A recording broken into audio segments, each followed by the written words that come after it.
thrilled to have you here today. Oh my gosh.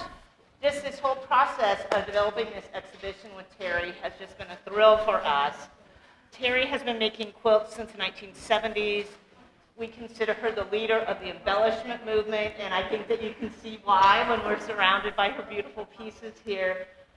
It's always so lovely to have an opportunity to chat with Terrie. And I think on our YouTube channel, you'll be able to find this video after today, and you'll also be able to find a wonderful Zoom conversation that Terrie and I had just right before Thanksgiving. So you can learn more than what Terrie will have a chance to tell us about today. You're based in Taos, New Mexico, and I think you see the colors of that area and so much of your work here, and you're going to tell us, I'm sure, a little bit more about that. So without further ado, help me welcome Terrie Mangat. Thank you, Carolyn. Thank you so much. I just want to thank everyone here at the museum for making this show possible. It's like a quilter's dream to show their work in a room like this. And I had some quilts that were so, like that tall one, that I didn't know where I could show it because it's so tall and you wouldn't get in any of the shows because they're always limited. So this gives hope to people like me who like to work big because there's somewhere that somebody could look at their work. Thank you very much. You're so welcome. Can everybody hear all right? Is that volume okay? Not too loud? All right. So I thought I would talk about the Firework quilts first. I started making Firework quilts when I lived in Cincinnati, and in Cincinnati, there's a river that goes between Kentucky and Ohio. And both of my grandfathers lived in Kentucky, but they had warehouses on the south side of Cincinnati in Ohio. So I kind of grew up with the Ohio River dividing the Kentuckians from the Ohioans, but my life straddled the river. And so when my son was about 2 years old, the radio station started putting on fireworks on the river on a barge. And so all of the people would gather on the banks of the Kentucky River and on the banks of the Ohio River. And then the radio station would play music, and the fireworks would go, da-da-da-da, and you could like feel the boom of a firework in your heart. And I took my son when he was 2 in a backpack, and we went down and watched the first fireworks. And I just like watching the sky change and watching that, it made me want to make quilts. So my son has the first one I made. First I gave it to my parents, and they had it in their office. And then when they died, my son has it. But that was the first firework quilt. Then I just started watching fireworks whenever I wanted to. So some of parts of my life are kind of reflected in the fireworks. Like this one is called Freedom Fireworks. And I made this in the early 90s when I still lived in Cincinnati. And do you care if I take my mask off? Because I can't, it's hard to talk. And I'll stay away. So this one was during a time period when I was going to New York City, and I was going to the garment district, and there were all of these fancy fabrics that people use for bar mitzvahs and for big wedding celebrations and stuff, and $100 a yard, $150 a yard fabrics. And so I remember one of the first times I bought some of this, I spent like $1,000 buying these fancy fabrics. And they're in this quilt. I cut them up, and they're like part of the fireworks. And then I also, at the same time, I was seeing these African traders walking down the street of the garment district with big loads of African textiles. And so in this quilt, there's like mud cloth. There's like, these are fabrics from Africa. So this quilt is kind of about seeing this kind of joint in New York City of all of the different cultures coming together. And there's also African trade beads in it. There's also like little yellow chicks. It's hard to see all of the embellishment from this down here, and there's like cowrie shells, all different kinds, and there's like this bag that my mother-in-law from India gave me in the red cloth. So there's my materials come from my life, from all the different things that happen in my life, and I just save all this stuff. and put it in my quilts. That's the only way you can get rid of it. And then the other early firework quilt is this one down here, which I made in Cincinnati. And it was bought by Janice Wetzman, and she donated it to the museum, so the museum owns this one. And let's see, is it machine or hand quilt? I'm going to touch it for a minute. Yes, this one is hand quilted by Sue Rule. And I think that one's hand quilted by Sue Rule also. Then I started thinking about how fireworks really look like plants. You know, when you see they come up on a long stem and then they burst. So this quilt is called flower pot fireworks. And my friend Scott Humphrey, in my life I've had friends who can make the wood parts for me. Like Scott Humphrey made the wood parts for me when I lived in Cincinnati. And I said, Scott, I gotta have a box with these sticks sticking out of it. And it has to be able to travel. So he made this box, and he cut all these little holes, and every one of these sticks comes out of a hole, and the hole is cut exactly like the shape of that stick. And they're all numbered, so when they get to the museum guys have to figure out which hole to put the stick in. I bet that was fun, huh, Camilo? So this one is also hand quilted. Then, let's see. Okay, so then there's this one. This was made in New Mexico, I think, and it is probably the most heavily embellished of all my quilts. It started out, it was a really simple, it was a log cabin quilt that set up like courthouse steps, and then I started working on top of that, and it just got bigger, and you can't even see the courthouse steps anymore. But it has paint, and it has mirrors and real pearls.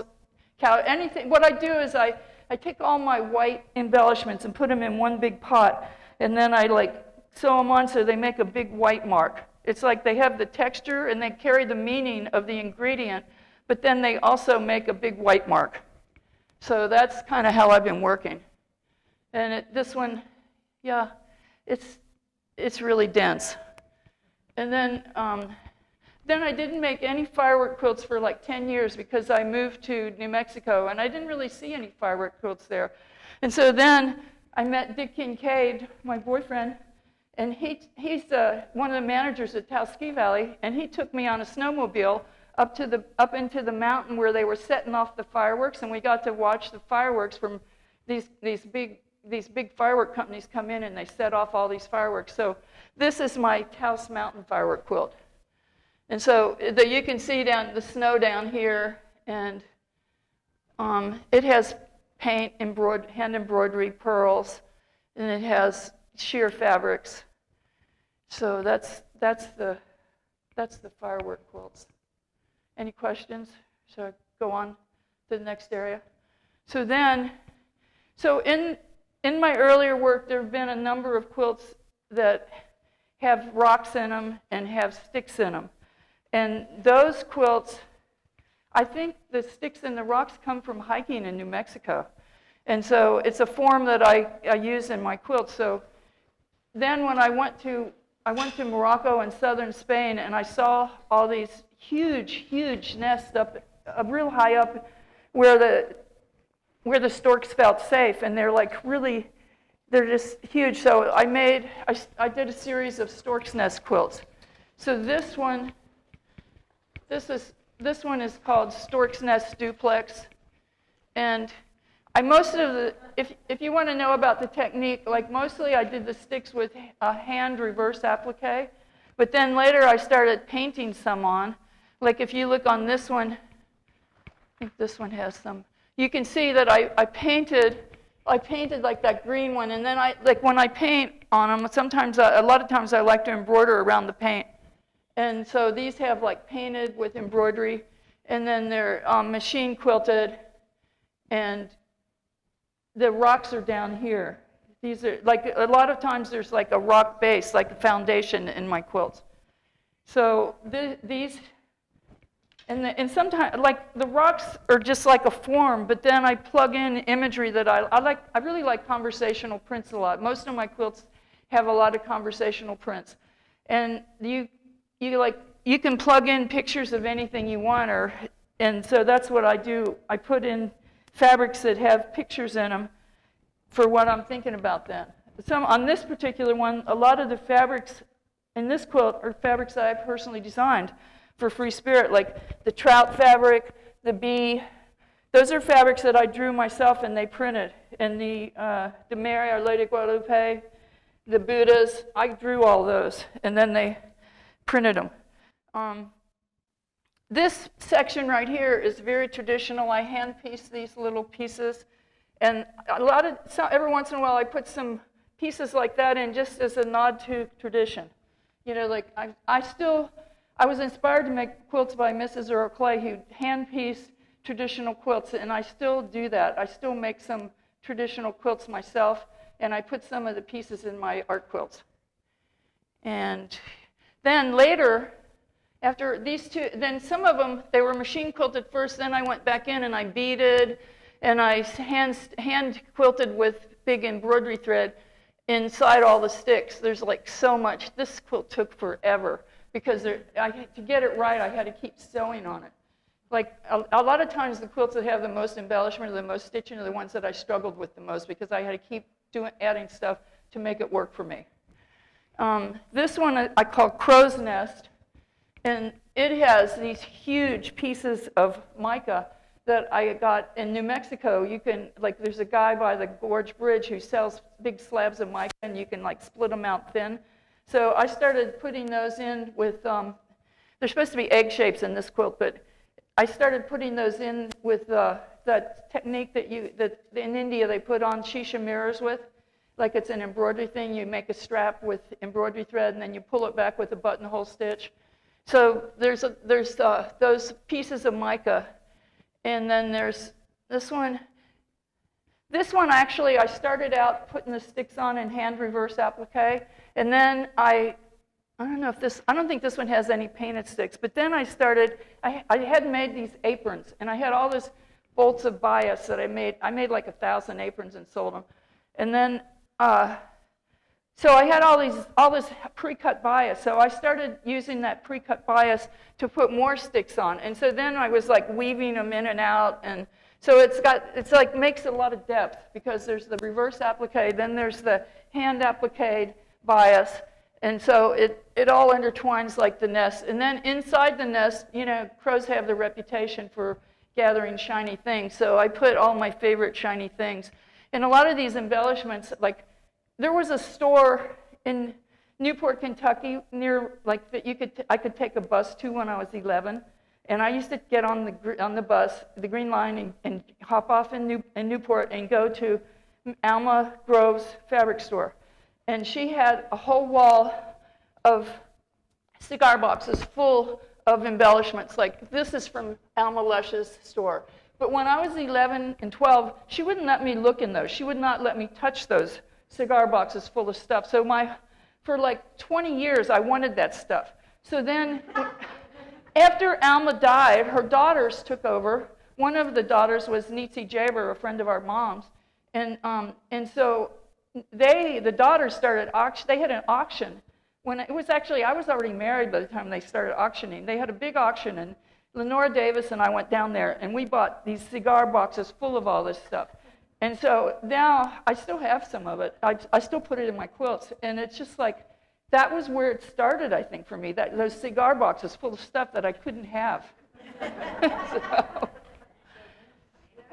So I think, and then this little piece, this is all I hand-stitched this because I figured out that if I made my quilt really plain and I hand-stitched it, I could put it in the hand-stitch division at the Quilt Con because there's no competition in hand-stitching. And so I entered this, but I didn't get in. I did, the year before that, I entered some pieces, and I got in because they were like really simple and kind of geometric. This one has too much nest in it and too much embellishment probably, or maybe they just didn't like it, but it's a nice little piece. It's called Mica Orb Falling. And so anyway, if you look at it, you can see how transparent the mica pieces are. It's really fun to look at up close. And this one has, all of the sticks on this one are appliqued. Okay. Then comes the COVID virus. So I'm like staying home 24/7, getting really sick of being home all the time. So as Dick is going out riding his mountain bike, I say, Dick, you need to take me with you. I'm gonna paint. So we started throwing my easel and my canvases and my paint, and we'd go to these sites where he rides his bike, he's like a really hardcore mountain biker, so they're like you can look into the gorge, or they're like beautiful places. And so we started like where we could get the truck to set me up with the easel overlooking the gorge, or overlooking some other places that weren't the gorge. And I started painting. So he would ride his bike for 2 hours. So I would paint for 2 hours. Then he'd come back, and I'd say, just wait, I'm not quite done yet. Wait. So then we'd throw all my stuff back in the truck, and then at home I would kind of tweak the paintings a little bit. Then at home I started making quilts inspired by the painting. So I'm trying to think which one I did first, but that one, I think the One Hawk Day I did first. So this is the painting of the gorge. This is a spot that Dick rides quite frequently. And then this one, I put the hawk. When we travel like to Denver to see my kids, or if we travel around that area, we always count hawks. Like on the way here 2 days ago, we saw 16 hawks and 3 eagles. And so that was a 16 hawk day. So so we have different days that have more hawks or less hawks. So this quilt is called One Hawk Day. And the hawk is like, it can be the viewer. And so this is my painting. And this one's all hand embroidered, hand quilted with embroidery thread. And so it took 4 months to hand quilt this. I'm slow. And then, okay, so what's the next one I did? This one. So I did this painting also of the gorge, but a different spot on the gorge. And then I decided it would be about the enchanted circle.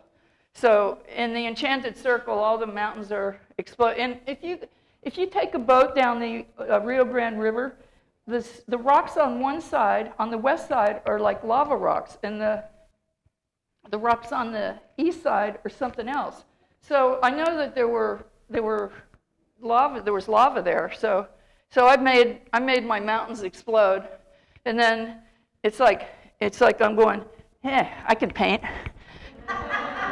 But so here's my paintbrush, and then like one of my favorite parts about this quilt is the palette. And where the paint's supposed to be, there's like piles of beads. Like it's like the beads are the paint. So that's that one. Sorry, I probably should drink some water. But then this one is the view from some land that we bought, that my daughter bought, and the painting is like really simple. But when I started doing the quilts, like I made the tree too skinny. It wasn't really, I didn't think it was going to work out. And so thank you very much. So I started painting on it, and then I kept thinking about New Mexico, and I kept working on it. So it has references to the Native Americans, and it has, there's a lot of Hispanic Catholics there, so it has that whole Catholic imagery going on. And then I also started thinking about those Easter egg trees where people hang eggs on the trees, so then I started putting all my stuff in the trees. And there's the hawks, they're checking it. They're like, it's a 2 hawk day here. They're checking out everything. And then down here, I had these seed bead flowers that I got from Dick's mom. She's turning 100 in April. She had some seed bead flowers that she gave me. And then there's more seed. I've been kind of collecting them. And so down here, there's some painted seed bead flowers with some real seed bead flowers with the painted parts, which is kind of a fun thing to do. So that's that one. And then the next painting is, let's see, I talked about these, Valdez. Valdez is like 6 minutes from my house. So I asked, so the lady that inspired me to paint, Alice Franks, she said she painted the Valdez Valley 22 times. So I thought, well, I could at least paint it 22 times. So you see here, there's 2 different paintings of Valdez, and like my house is like somewhere up in that hill over there. And so this quilt has no conversational fabrics in it, and it's machine quilted. It's probably it doesn't have any embellishment. It's just, it's all put together by hand, totally hand pieced. Like my technique on these is, you can tell by the curvy lines, there's like no straight seams, and so it's all hand. I start laying the fabric out and cut it, and then I baste it together. I baste a bunch of stuff together in the daytime on my big work tables, and then at night I sit and watch the horrible news, and I hand stitch it all together. So that's how I work. So I think that's about it. Do you have any questions, or did I miss anything? What do you mean when you say conversational? Oh, conversational. Okay, so in New Mexico, one day I met this lady who used to live in New York City, and she was a fabric designer, and she told me that all of the fabrics with little images in them are conversational fabrics. I thought, well, that's a really great thing to call them. So all of the ones that have like little pictures of things, or like I don't know if you would call this conversational fabric, but it's got a bunch of marks and stuff. But I think she was talking about things that have, like, see these pictures of these Indians in here? That's like a conversational fabric. Okay. Good question, thank you. I wonder if you think about the role of labor as content in your work at all, because it's so labor intensive. It's so labor intensive. If you have a relationship to that as being part of the content.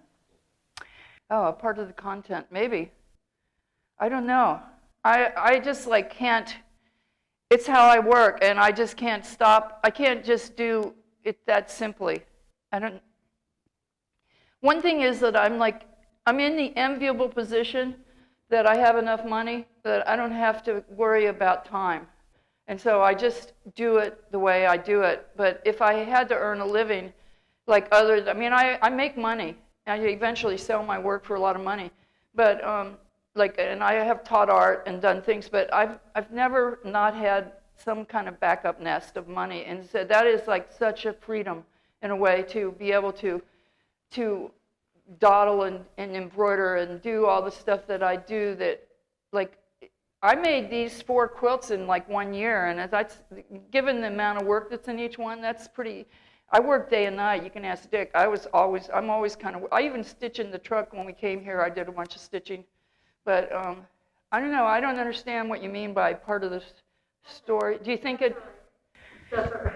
I'm another maker, and I'm labor intensive, not to this extent, but I start wondering whether part of the meaning of the work is involved in the labor itself, because we can't help but look at this and just be overwhelmed with the amount of workmanship. It might be true what you say. Yeah, I totally see what you're saying. It's perfect true. That's okay. You can think about Let me think about that for a while. It's just, for me, hand stitching is so soothing. It is just like, I find that during the COVID time, more people are starting to hand stitch. And I started hand piecing traditional quilts. I've made about 12 or 15 hand piece quilts since this COVID started. And I don't sell those because nobody wants to pay enough money to pay for that much labor. I can get a lot of money for these quilts, but not the traditional ones. And my traditional quilts are pretty darn nice. They're really beautiful. They could easily hang with the traditional quilts in this museum, but I mostly just give them to people, or I keep them. Lately I've had a big thing on pineapple quilts. For 50 years I wanted to make pineapple quilts, but they just were so overwhelming. But I got a die cutting machine. Oh my God, that thing so speeds it up. And because number one, you can cut them faster, but also they're perfectly cut. I had this one little, like, the pieces in that quilt are left over from a quilt that I made with those little squares that I hand cut. And then when you hand cut, you can fussy cut, so you can put the little image right in the middle of the square. That's called fussy cutting. And so those pieces are, that quilt that I made like that took me 10 years. The quilts that I do on the die cutting machine, I can make one in about 2 months. So the die cutting machine is definitely one of my favorite investments. Terrie, I think that for a lot of us, part of the act of stitching and the embellishing and with the horrible news, it has become what we call stitch meditation. I totally agree. I totally consider stitching a meditation.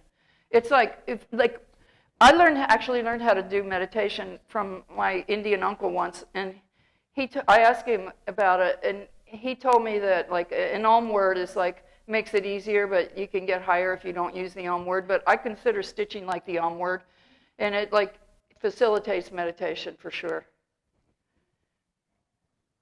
So thank you all so much for coming. I so appreciate it. Oh, another question? Oh yeah, I would be glad to. Yeah. I was just curious about the crosses in the quilt. Is that related to the COVID pandemic, or does that have other meanings? The crosses? It could be about the COVID. It's sort of about, actually I have done cemeteries before. One of my early quilts was a cemetery in New Mexico. And do you all have that quilt? The museum owns that quilt. It's one of my best quilts. I haven't seen it for a long time, so I figured you must have it, because there's nowhere I would let it be except, if it's not with you, it would be with me.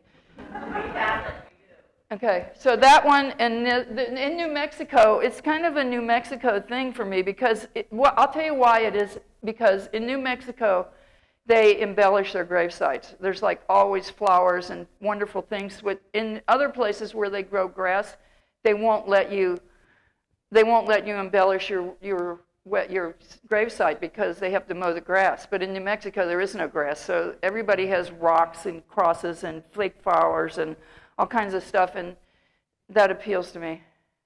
So part of it is that, but it's also, remembering the dead. Terrie, can you talk to us more about when you do embellishments? Like, are you sitting with all this in front of you? How do you make the choice of what you use on each quilt, and what does it tell us about the quilt, or the thought process? Well, okay, so for me, the embellishment helps carry some of the meaning of the quilt. It's like it's just like the conversational fabrics. Those can pad out the meaning in the quilt, and so can the embellishment. Or they can just be like in that Freedom Firework, there are these yellow chicks in there, and the yellow chicks probably have nothing to do with the quilt. It's just that I just wanted those big yellow marks there that are all fluffy and nice. In fact, I had that quilt is one of the earlier ones, and I had to replace the chicks at one point because the first chicks got all smashed down, like they didn't hold up, and so I had to take them all off and put new chicks on. But what was the question? I forgot. Yeah. Talk about the papers that are in the flower quilt. I'm sorry, I can't hear you. My hearing's not too good. Tell us about the papers that are in this flower case. There are little pieces of paper. The papers in the the papers. Yeah, they're the ones, the little yellow marks that are pinned on. Those are painted canvas. Well, when I was making that quilt, I was like pinning those things on, and I was going to go back and stitch them down. But then at a certain point, I decided I liked the pinned version better than I would have liked it if I stitched it down. So I just left them like that. You're welcome. I just like how they look. Don't you think they look cool? Yes. I keep getting questions. Yes. Okay. Anybody else have a question? All right. Thank you so much for coming, and thank you so much for having me.